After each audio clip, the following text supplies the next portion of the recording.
বিজ্ঞানে আমরা যে অধ্যায়টা পড়তেছি এখানে মোস্ট ইম্পর্টেন্ট থিংস হচ্ছে পরমাণু এবং অণু, ঠিক আছে? পরমাণু কি? পরমাণু হচ্ছে আপনার মৌলিক পদার্থের ক্ষুদ্রতম কণা। তোমাকে যদি প্রশ্ন করে পরমাণু কাকে বলে, তুমি অনলি বলবা মৌলিক পদার্থের ক্ষুদ্রতম কণাকে কি বলা হয়? পরমাণু বলা হয়। যেমন এটা হাইড্রোজেন, কেমন এটা ভাঙতে হাইড্রোজেনের একটা কি পাওয়া যাবে? ক্ষুদ্রতম সামান্য একটা কণা পাওয়া যাবে, ওটাই হচ্ছে কি পরমাণু, ঠিক আছে? এরপরে তোমাকে যদি কোয়েশ্চন করে অণু কি? অণু হচ্ছে একাধিক পরমাণুর সমষ্টিকে বলা হয় অণু। একাধিক পরমাণুর সমষ্টিকে বলা হয় অণু। যেমন হাইড্রোজেন একটা কি পরমাণু, আবার এটার সাথে আরেকটা হাইড্রোজেন যুক্ত করলাম, কি হলো? H2, ঠিক আছে? তাহলে H2 কে আমরা কি বলবো? একটা অণু বলবো। সবাই ক্লাসে দিকে খেয়াল করো, এটা কি বলবো আমরা? একটা অণু বলবো, ঠিক আছে? আর অনলি যদি হাইড্রোজেন, তুমি যদি জিজ্ঞেস করে H2 এবং এটার মধ্যে পার্থক্য কি, কেউ বলতে পারবা? H এবং H2 এর মধ্যে পার্থক্য কি? আমি বলে দিচ্ছি, একটু দাঁড়াতে বলো। এই দেখো, H হচ্ছে তোমার পরমাণু এবং H2 হচ্ছে কি একটি অণু, ঠিক আছে? আচ্ছা, এরপরে দেখো, তোমরা কি বুঝতে পারছো বিষয়টা? হ্যাঁ, না বুঝলে বলো।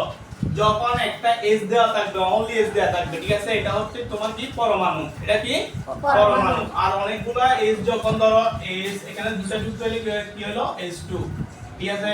তো ধরো এরকম H+, H+, এখানে কয়টা?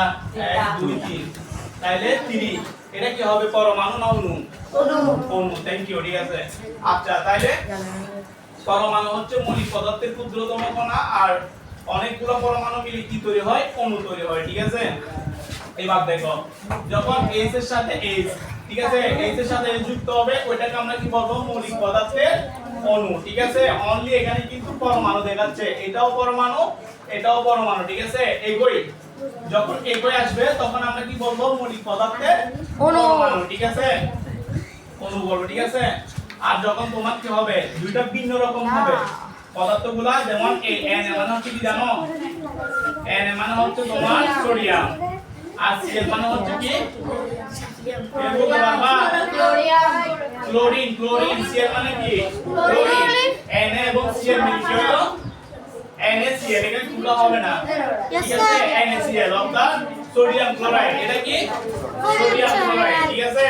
তাহলে এটাকে আমরা কি বলবো? যৌগিক পদার্থের অণু। আমরা প্রথম দিন বলছিলাম যৌগিক পদার্থ কোনটা? যে পদার্থকে ভাঙলে কি দুটি ভিন্ন ধরনের পদার্থ পাওয়া যায়, এটাই যৌগিক পদার্থ। এটা এবং এটা, সোডিয়াম একটা পদার্থ, ক্লোরিন একটা পদার্থ, তাহলে দুইটা দুই রকম না? দুইটা যদি দুই রকম হয়, এগুলো মিলে কি হবে? যৌগিক পদার্থের অণু তৈরি হবে, ঠিক আছে? এবার আমরা একটু পানি নিয়ে আলোচনা করব। পানির সংকেত কি? কে বলতে পারবা? আমি শিখাইছিলাম তো তোমাদেরকে H2O, ঠিক আছে? দেখো এখানে একটা দুইটা H2, ঠিক আছে? এখানে O, এগুলাকে ভাঙলে একটা অক্সিজেনের সাথে কয়টা হাইড্রোজেন পাওয়া যাচ্ছে? দেখো, অক্সিজেন পরমাণু এবং হাইড্রোজেন পরমাণু, ঠিক আছে?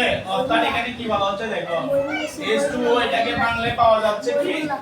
একটি অক্সিজেন ও দুটি হাইড্রোজেন পরমাণু মিলে পানির অণু গঠন করে। তো তোমাকে যদি প্রশ্ন করে পানির অণুতে কয়টা পরমাণু রয়েছে? 3টা। কি কি? একটা অক্সিজেন, দুইটা হাইড্রোজেন, ঠিক আছে?